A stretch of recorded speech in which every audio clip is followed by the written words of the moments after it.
the Wren Building, William and Mary.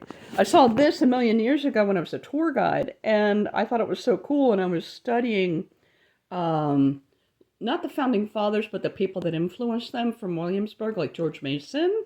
And I was trying to figure out how this guy knew these people. Why would he be in William and Mary College? And I didn't get my answer until I read your book. That he was out there exploring, as you said, looking for places for these people to settle. He was influential. He came from this long line of lords. That was their title. It's a noble title, the Lords of Roligan, dating back, well, you'll see in the appendix, to the 12 or 1300s. And it looks like he inherited the title of Lord when his father died. But I'm not certain. I wasn't able to pin that down, but it looks like he inherited it, not one of his brothers.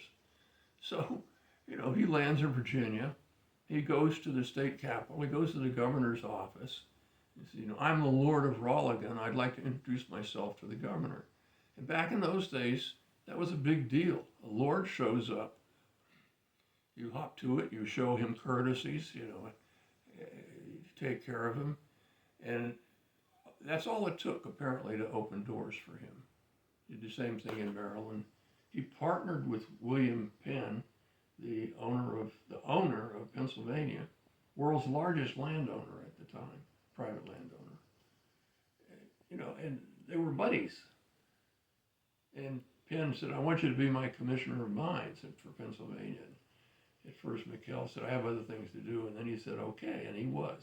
He occupied that position for a while.